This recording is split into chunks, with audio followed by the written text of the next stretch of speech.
kembali di dalam ibadah pada saat ini. Mari kita berdoa. Segala puji bagi Engkau Tuhan Yesus yang ada di dalam surga dan yang ada juga pada saat ini bersama-sama dengan kami. Terima kasih Tuhan Yesus bahwa Engkau berjanji jikalau kami berkumpul 2 atau 3 orang, Engkau ada bersama kami. Terima kasih Tuhan, terima kasih kalau sebentar kami akan beribadah kepadamu. Kami percaya Tuhan, setiap kali kami datang kepadamu, Engkau akan memperbaharui kehidupan kami, memperbaharui kekuatan kami, sukacita kami, kemenangan kami. Terima kasih Tuhan bahwa tidak pernah Engkau mengecewakan kami ya Tuhan Yesus, anak-anak-Mu. Terima kasih Tuhan Yesus, sebentar kami akan mulaikan ibadah ini dari awal sampai akhir Tuhan. Biarlah Roh Kudus-Mu selalu menguasai setiap hamba-hamba-Mu ya Tuhan yang mengambil bagian, sehingga Tuhan semuanya dikuasai oleh Engkau Tuhan dan benar-benar mendatangkan kesukaan bagi kami yang mendengarnya. Terima kasih Bapa, terima kasih. Kami usir, kami tengking segala kuasa kegelapan yang mau mengganggu jalannya ibadah ini. Terima kasih Tuhan, di dalam nama Tuhan Yesus Kristus kami berdoa dan mengucap syukur. Haleluya. Amin. Selamat sore, dalam sejahtera di dalam kasih Tuhan kita Yesus Kristus. Kita akan mulaikan ibadah online kita pada sore hari ini. Mari saudara sama-sama kita angkat pujian kita di hadapan Tuhan. Kita berkumpul bersama. Yesus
Kita percaya hanya karena kesukaan daripada Tuhan yang memberikan kekuatan dalam kehidupan kita.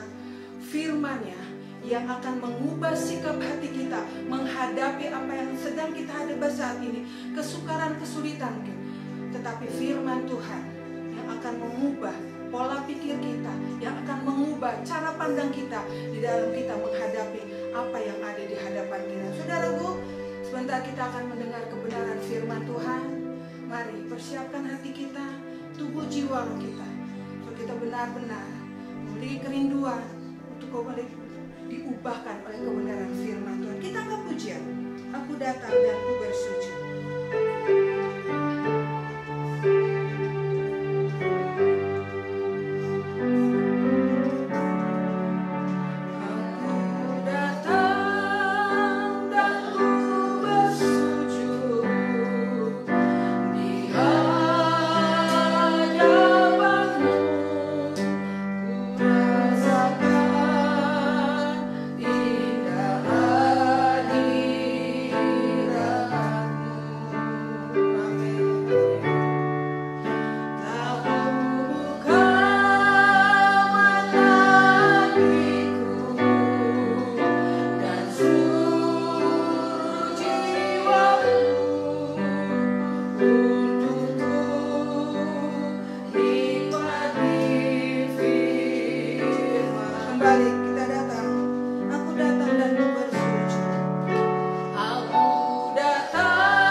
Bapa, di dalam nama Tuhan Yesus Kristus, bersyukur dan berterima kasih kalau kami boleh ada sampai saat ini Tuhan. Kami tahu semua oleh karena kemurahan daripada Tuhan. Bapakku yang baik, kalau sore hari ini kembali kalau Engkau izinkan kami boleh mendengar kebenaran firman Tuhan. Engkau yang menilik, Engkau yang melihat kerinduan hati-hati kami Tuhan, yang saat ini sedang mengikuti ibadah streaming ini Tuhan. Apa yang baik, Kau yang akan memuaskan kami dengan kebenaran firman-Mu.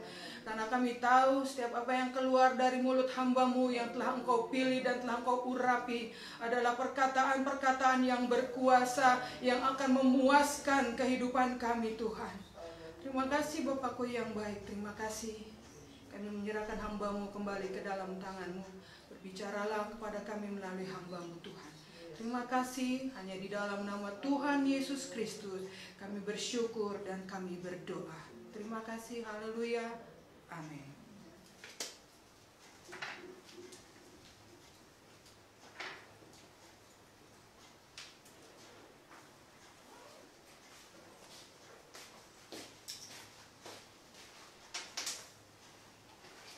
Haleluya.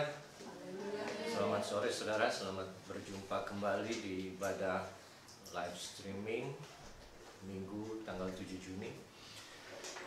Saya pribadi senang pada sore hari ini karena tadi pagi kami sudah mengadakan ibadah ucapan syukur berpulangnya 40 hari ayah saya, Bapak Gembala GPDI Cianjur.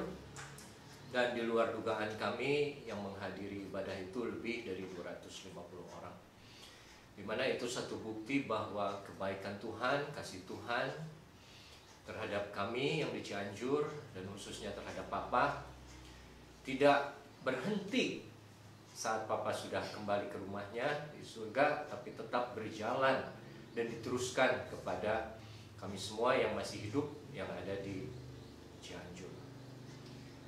Saudara, saya juga senang karena ini adalah ibadah live streaming terakhir sore hari. Karena senangnya kenapa? Bukan karena ini terakhirnya, tapi mulai minggu depan kami juga dengan banyak gereja yang lainnya akan memulai ibadah kembali seperti biasa di gedung gereja, dan tentunya dengan beberapa tambahan aturan yang ditetapkan oleh pemerintah, ya, yang berkaitan dengan pencegahan penularan virus COVID-19 ini. Saudara yang kekasih, mari kita bicara pada sore hari ini mengenai satu hal yang sudah terjadi dari zaman dulu sampai sekarang dan tidak pernah berhenti, selalu terjadi berulang-ulang. Bahwa sering kita dengar dunia ini sudah terbalik, dunia ini sudah gila, dunia ini sudah tidak seperti apa yang kita kenal sebelumnya.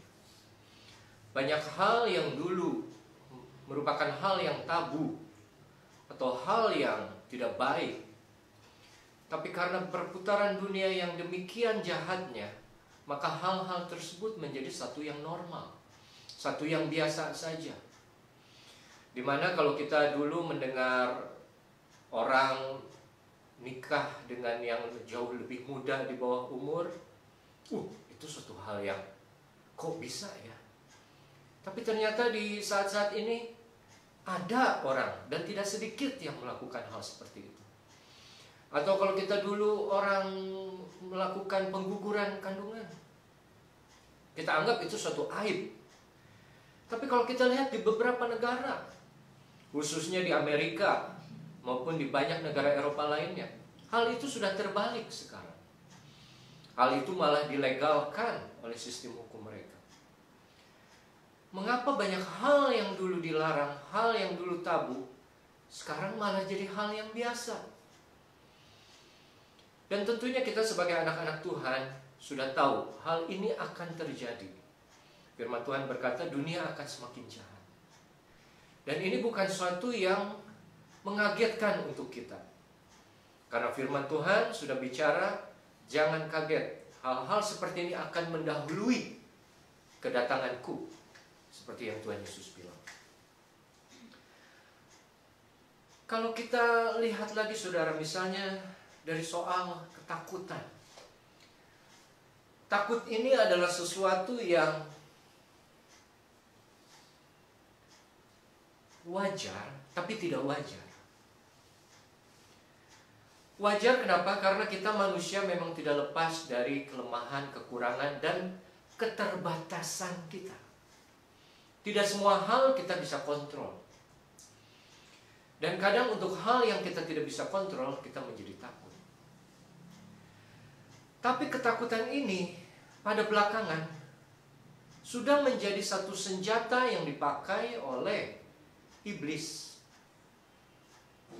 Melalui orang-orang, melalui pemerintah-pemerintah yang mereka pakai sehingga mengontrol orang-orang yang penuh ketakutan di dalamnya.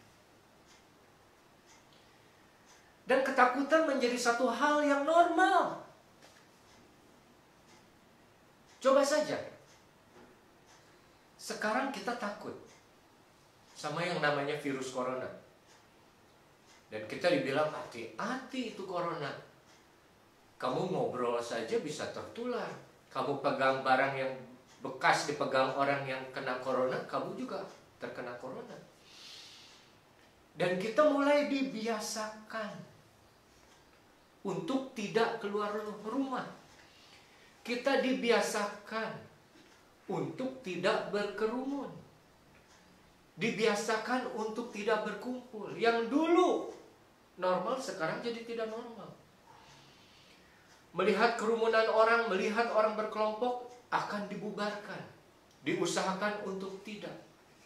Kenapa? Karena ada ketakutan di situ. Takut menjadi pengontrol, takut menjadi raja, takut menjadi penguasa. Yang kita sadari atau tidak kita sadari, itu akan merubah hidup kita.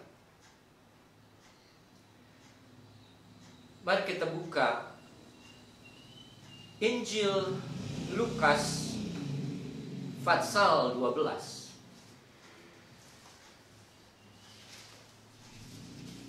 Injil Lukas pasal 12 ayat yang ke-4 dan 5. Satu pengajaran yang datang sendiri dari mulut Tuhan Yesus.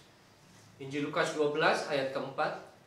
Aku berkata kepadamu, hai sahabat-sahabatku, janganlah kamu takut terhadap mereka yang dapat membunuh tubuh dan kemudian tidak dapat berbuat apa-apa lagi.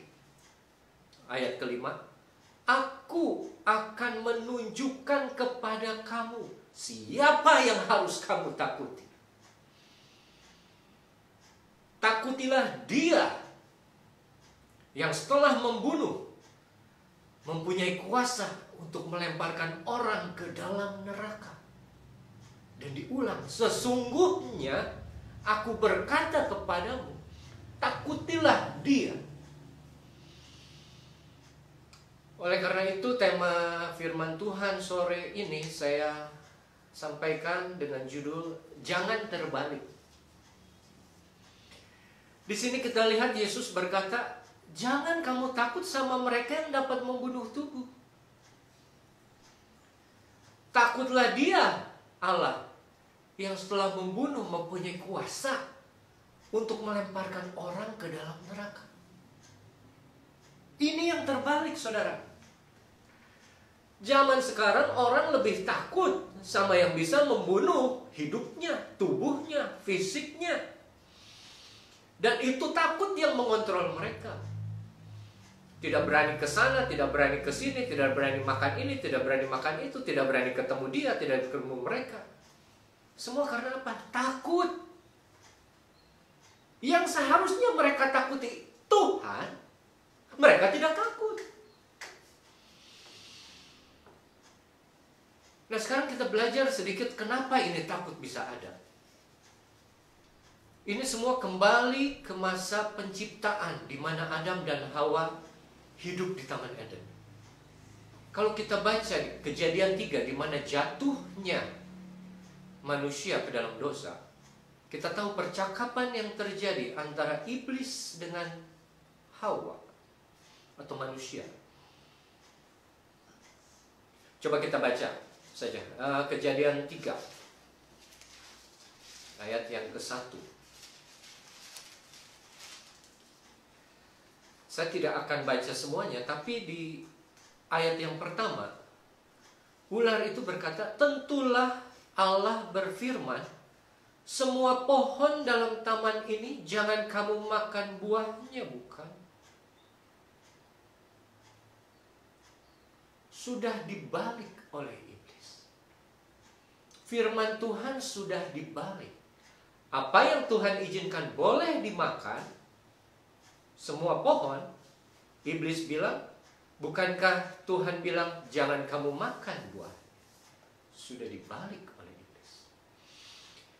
Jadi memang hal yang terjadi dalam dunia ini, yang kita alami sekarang, tidak lepas dari apa yang iblis coba lakukan sejak pertama dia berbicara kepada manusia, memutarbalikkan semua firman. Ayat yang kedua, lalu perempuan itu menjawab, buah pohon dalam taman ini boleh kami makan. Tapi tentang buah pohon yang ada di tengah taman, Allah bilang, jangan kamu makan ataupun raba buah itu, nanti kamu mati. Tapi lihat jawaban iblis yang kedua di ayat keempat. Sekali-kali kamu tidak akan mati. Dibalik lagi, saudara. Yang Tuhan bilang kamu akan mati, iblis bilang kamu tidak akan mati. Dan setelah saat itu kita tahu kelanjutannya. Manusia terbujuk dan makan buah itu, jatuh ke dalam dosa. Di mana tatanan kehidupan manusia yang ada di dalam hidup manusia sebetulnya adalah, ayah saya dulu sering berkata, jangan kita biasakan ngomong tubuh, jiwa, dan roh. Kenapa kita lebih mengenal istilah tubuh, jiwa, dan roh? Karena awalnya sebetulnya roh, jiwa, dan tubuh. Tapi kenapa itu terbalik sekarang? Karena iblis berhasil membujuk manusia jatuh ke dalam dosa. Sehingga apa yang asalnya utama, yaitu roh Allah yang ada di dalam manusia, sejak dosa hadir, terbalik. Dan tubuh yang menjadi utama di dalam diri setiap manusia. Oleh karena itu, apa yang ada di dalam dunia sekarang sebetulnya sudah tidak normal, tapi menjadi normal karena kita sudah terbiasa dengan dosa. Yang seharusnya kita mengutamakan roh, sekarang kita mengutamakan tubuh. Saudara perhatikan saja di mana-mana orang berbicara tubuh, jiwa, dan roh, tubuh, jiwa, dan roh. Jarang ada yang ngomong roh, jiwa, dan tubuh. Secara tidak sadar kita dibiasakan untuk menerima satu konsep bahwa tubuh di atas roh. Yang sebetulnya roh di atas tubuh, karena roh itu kekal, tubuh sementara.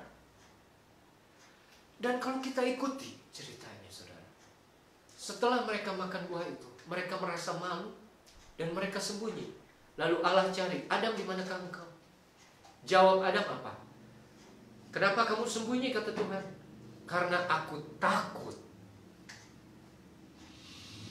Takut adalah emosi pertama yang muncul saat manusia jatuh ke dalam dosa. Makanya takut adalah satu senjata yang sangat kuat yang bisa digunakan oleh iblis untuk mempengaruhi kita, umat-umat. Saudara bisa bayangkan saja, misalnya kalau orang tokoh seperti Musa saja, Tuhan harus yakinkan berkali-kali karena dia takut menerima panggilan itu. Dan akhirnya berjalan beribu-ribu tahun sampai ke masa Yesus berkata kepada murid-muridnya di Lukas 12 yang tadi kita sudah baca. Takutlah akan Allah, bukan manusia. Takutlah kepada Dia yang bisa membunuh tubuh dan melemparkan orang ke dalam neraka. Dunia sudah terbalik. Pikiran manusia umumnya sudah terbalik. Tapi kita anak Tuhan jangan terbalik, saudara. Kita harus ikut firman Tuhan. Jangan takut sama yang bisa membunuh tubuh kita. tapi takut sama Tuhan. Yang Yesus sendiri bilang, yang bisa bunuh tubuh plus melemparkan orang itu ke dalam neraka. Ingat saudara,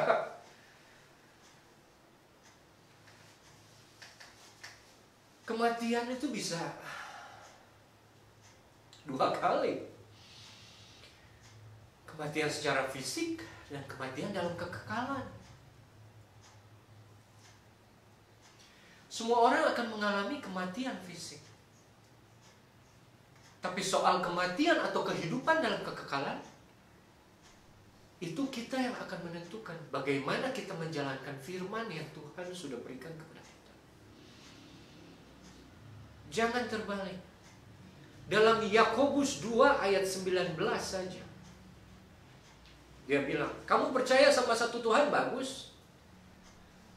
Tapi iblis pun, setan pun percaya sama satu Tuhan, dan dia pun gemetar.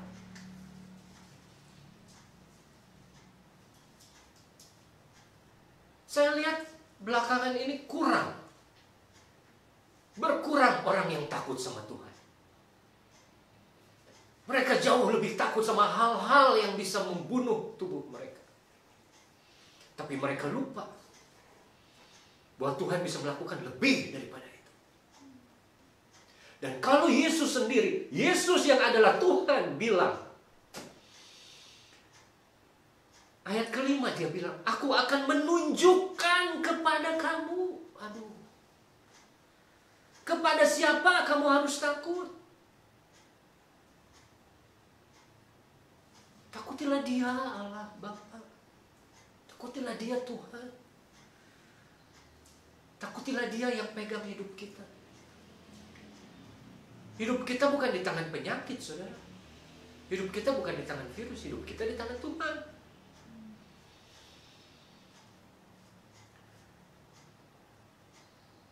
Dan di akhir ayat kelima dia ulang kembali, sesungguhnya aku berkata kepadamu, takutilah Dia. Sampai 2 kali diulang. Yesus sendiri pun menekankan begitu pentingnya kita takut kepada Tuhan yang memegang kunci kehidupan ini. Tapi manusia yang sudah dipengaruhi oleh dosa, dia lebih takut terhadap hal-hal yang jasmani, hal-hal yang sifatnya duniawi,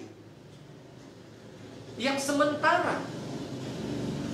Dia lupa yang sifatnya roh itu akan tetap ada setelah kita mati sekali.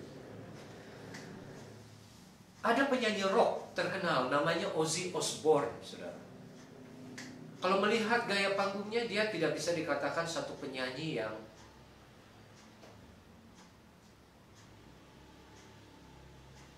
Kristen yang taat, karena dia bisa potong kelinci hidup di panggung atau ayam hidup dan dia minum darahnya. Tapi puji Tuhan di akhir hidupnya dia bertobat. Dan dia tulis satu pernyataan yang sempat terkenal saat itu adalah, saya lebih baik berdiri di depan setan yang marah daripada saya berdiri di depan Tuhan yang marah. Saudara, jangan lupa, siapa yang pegang hidup saudara dan saya? Tuhan. Kita tidak perlu takut sama hal-hal yang ada di dunia. Yesus sendiri bilang, takutlah akan Dia. Takutlah akan Allah. Coba periksa diri saudara. Apa masih ada rasa takut itu kepada Dia? Atau rasa takut terhadap hal-hal yang sementara ini lebih tinggi?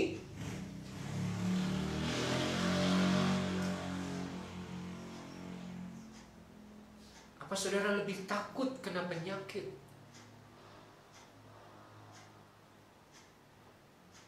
Sehingga takut datang ke rumah Tuhan. Saya tidak bilang bahwa corona itu bukan sesuatu yang serius. Serius.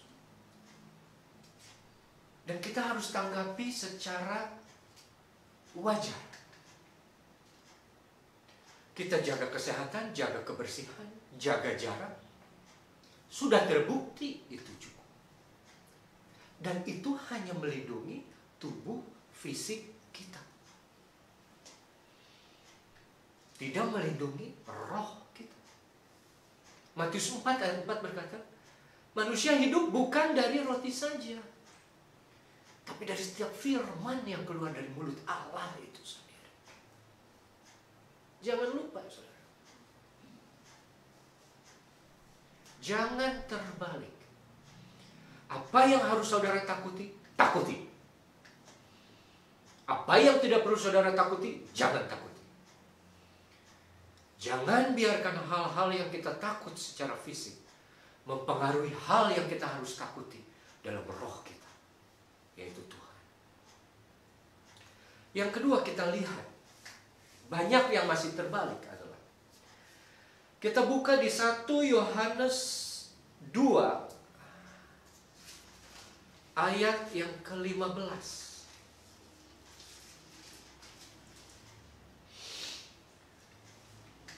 Tulisan dari seorang rasul yang paling muda, yang paling disayang, yang paling panjang umur. Kita akan baca sampai 17. Janganlah kamu mengasihi dunia dan apa yang ada di dalamnya. Jikalau orang mengasihi dunia, maka kasih akan Bapa tidak ada di dalam orang itu. Sebab semua yang ada di dalam dunia, yaitu keinginan daging, keinginan mata, serta keangkuhan dunia, bukanlah berasal dari Bapa, melainkan dari dunia.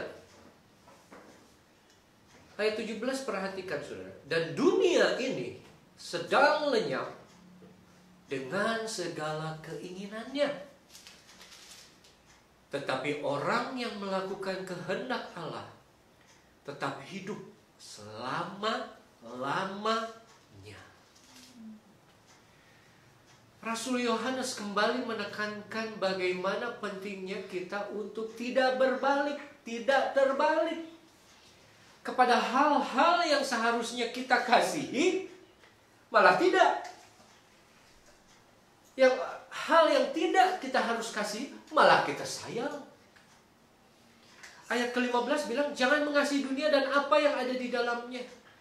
Dan apa yang ada di dalamnya itu ditulis di ayat ke-16, keinginan daging, mata, serta keangkuhan hidup. Itu semua bukan dari Bapa, melainkan dari dunia. Di ayat 15 bilang, jikalau kita mengasihi dunia dengan segala keinginannya, maka kasih akan Bapa tidak ada di dalam orang itu.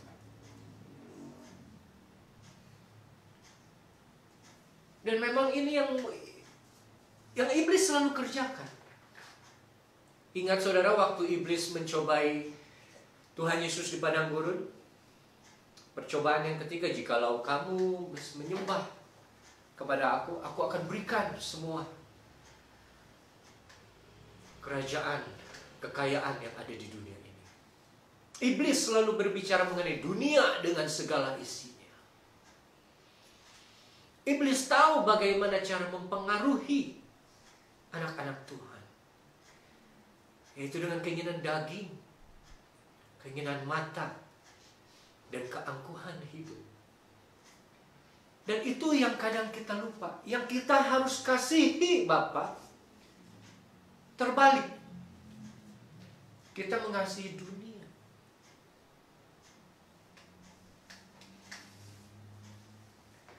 Dan ayat 17 bilang, dunia ini sedang lenyap.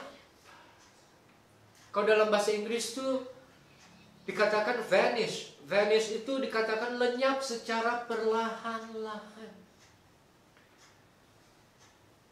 Kalau saudara simpan uang di bank atau investasi di sebuah bisnis, apa saudara akan simpan atau investasi uang di bisnis yang sedang perlahan-lahan lenyap atau habis, akan hilang?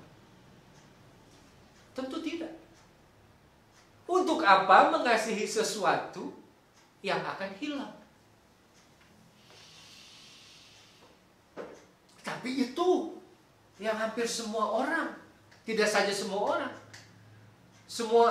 ada sebagian anak Tuhan juga, orang Kristen juga masih tidak bisa lepas dari hal-hal duniawi. Mereka lebih mengasihi dunia dengan segala keinginannya daripada mengasihi Tuhannya. Mereka lupa bahwa semua yang dia kasihi ini, semua yang dia simpan perhatiannya ini, lenyap sedikit demi sedikit. Dan ayat yang ke-17 akhirnya, tetapi orang yang melakukan kehendak Allah tetap hidup selama-lamanya. Pilihan saudara. Saya tidak bisa paksa. Saudara sudah tahu kebenarannya sekarang. Saudara mau kasih dunia dengan segala isinya? Isinya itu keinginan daging, keinginan mata, keangkuhan daripada hidup. Dan ditulis itu akan hilang. Hilang, saudara. Hilang, selesai. Satu saat dunia ini akan berhenti. Tapi jawabnya, yang melakukan kehendak Allah akan hidup untuk selama-lamanya. Kehendak Allah ada apa? Takutilah Tuhan, kasihilah Allah. Karena itu yang sudah hilang dari manusia sejak pertama diciptakan. Jangan terbalik, saudara. Jangan terbalik. Yang terakhir, poin ketiga. Mari kita buka Matius 6. Ini kembali satu perkataan dari Tuhan Yesus sendiri. Ayat yang ke-19 sampai 21 saja ya. Matius 6 ayat 19. Janganlah kamu mengumpulkan harta di bumi. Di bumi ngengat dan karat merusakkannya, dan pencuri membongkar serta mencurinya. Ayat 20, tetapi kumpulkanlah bagimu harta di surga. Di surga ngengat dan karat tidak merusakkannya, dan pencuri tidak membongkar serta mencurinya. Karena di mana hartamu berada, di situ juga hatimu berada. Satu kata-kata yang sangat kuat sekali yang dikatakan oleh Yesus, yang menentukan bahwa hati sangat menentukan apa yang kita lakukan. Tuhan bilang jangan kumpulkan harta di bumi, karena itu harta tidak kekal, bisa rusak, sementara akan hilang. Ayat yang ke-20, kumpulkan bagimu harta di surga yang kekal, yang akan ada, tidak bisa rusak. Apa sih itu hal-hal yang ada di surga itu? Kita lihat saja apa yang ada di surga. Kalau di Roma 14 bilang kerajaan surga bukan soal makan dan minum, bukan soal yang sehari-hari, tapi mengenai kebenaran, damai sejahtera, dan sukacita oleh Roh Kudus. Kebenaran karena ada firman itu sendiri, ada Yesus itu sendiri. Damai juga karena ada Yesus. Sukacita karena ada Yesus. Saudara, kumpulkanlah hal-hal yang Yesus sukai. Yesus selalu suka menjangkau orang-orang. Dia suka bersaksi. Dia suka menolong. Dia suka melakukan hal yang bisa merubah orang-orang yang di sekitar. Itulah kenapa dia diutus. Kumpulkanlah jiwa-jiwa bagi kemuliaan. Saudara, jangan terbalik, saudara. Jangan simpan hati kita di hal-hal yang duniawi. Sampai kita lupa bahwa kita satu saat akan mati. Kadang saya suka sedih. Serius, saya sedih. Saya nggak ada maksud menyindir, tapi saya sedih. Ya maaf kalau saya harus bicara agak keras. Tapi orang ya, memang beda-beda ya. Anak Tuhan beda-beda. Memang kita semua harus kerja, harus usaha. Mereka bilang kalau saya nggak usaha, saya harus mau kasih makan apa buat keluarga saya. Betul, tidak salah. Ada satu jemaat yang saya tahu, bukan di sini. Dia tetap paksakan buka tokonya, walaupun tidak boleh buka toko oleh pemerintah. Jadi dia pura-pura buka tokonya cuma satu saja, satu jalan aja, dan dia pakai pura-pura nyapu. Jadi kalau Satpol PP datang, Pak ini buka? Enggak, saya cuma bersih-bersih aja. Tapi kalau ada orang mau datang belanja, dia layani. Ya, dia tetap harus cari makan. Tapi dia selalu tulis di medsos bagaimana dia benci, dia tidak bisa datang ibadah di rumah Tuhan. Dan saat gerejanya kembali diizinkan untuk beribadah kembali, dia senang sekali bisa datang beribadah kepada Tuhan.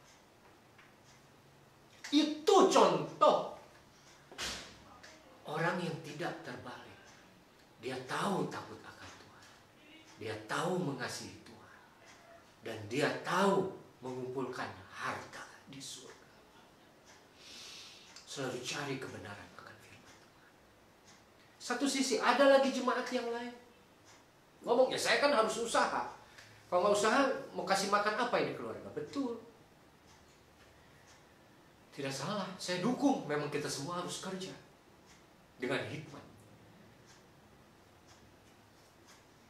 Tapi begitu gereja terbuka untuk doa atau untuk ibadah, aduh maaf, saya belum berani. Saudara, firman Tuhan saat ini, Tuhan kembali ingin mengingatkan, jangan terbalik. Kepada siapa yang kita harus takuti sesungguhnya, siapa yang harus kita kasihi sesungguhnya, dan di mana kita harus mengumpulkan harta kita.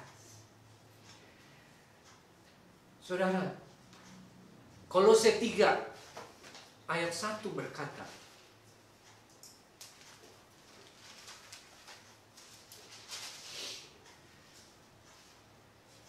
karena itu, kalau kamu, sebetulnya terjemahan yang lebih tepatnya adalah karena.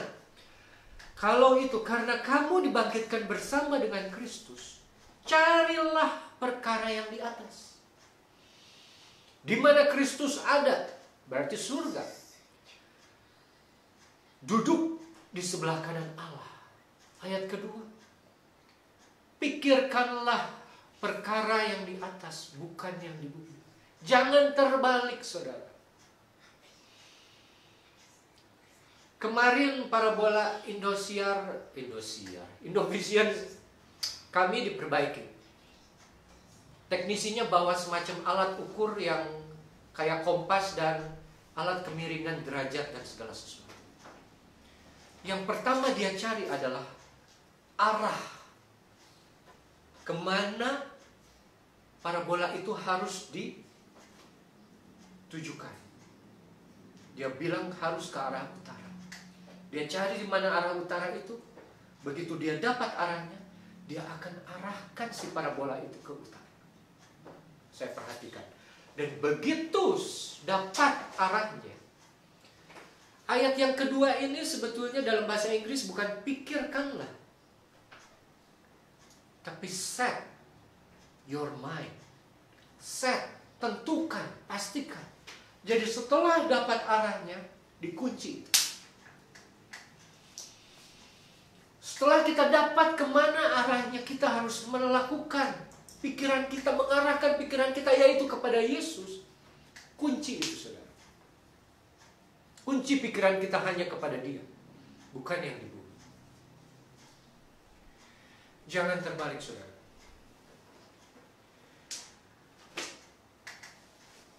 Kita adalah gereja Tuhan.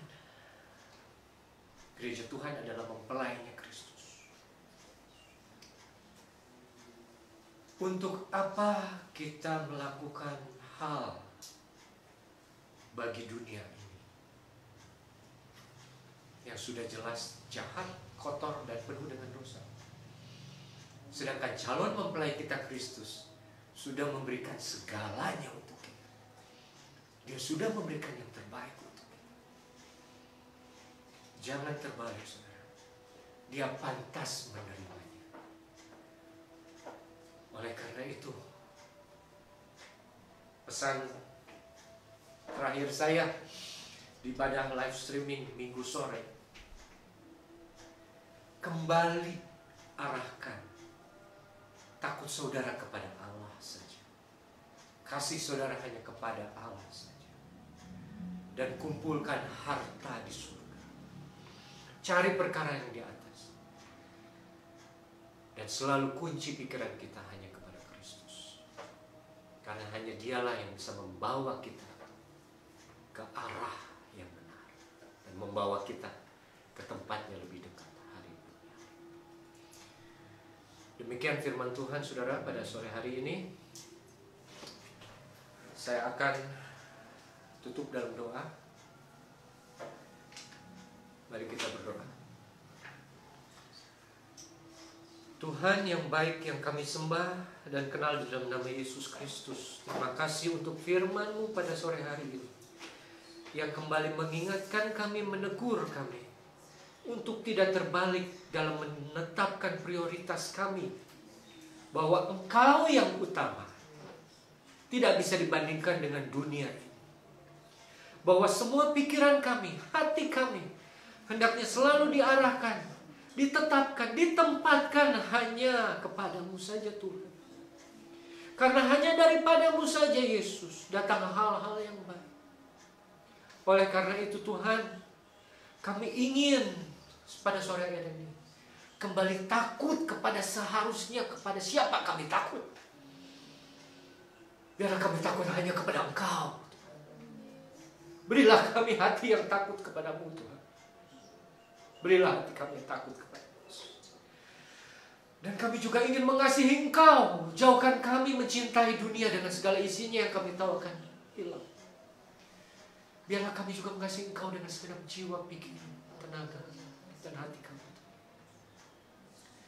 Dan terakhir kami hendak mengumpulkan harta di surga yang kekal, yang akan ada untuk selamanya, yang menyenangkan hatimu.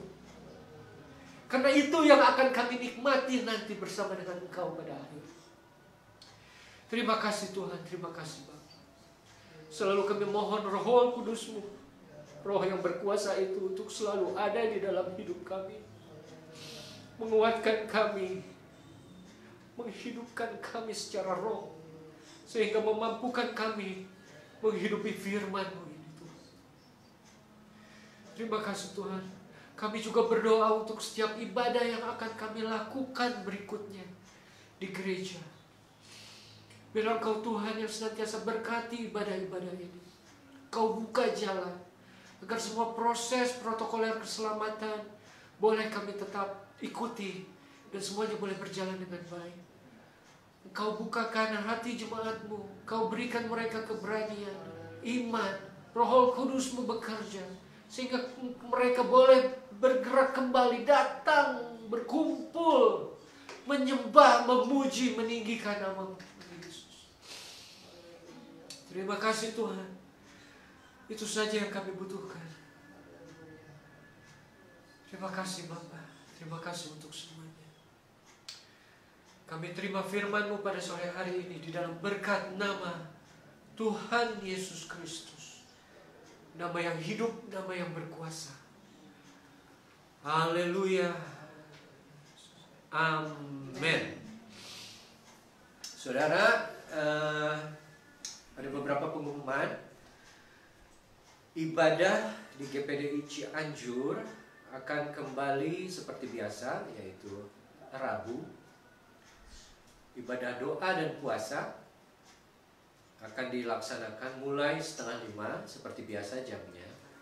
Hanya saja untuk buka puasanya kita belum bisa laksanakan bersama-sama untuk menghindari pelanggaran terhadap peraturan dari pemerintah.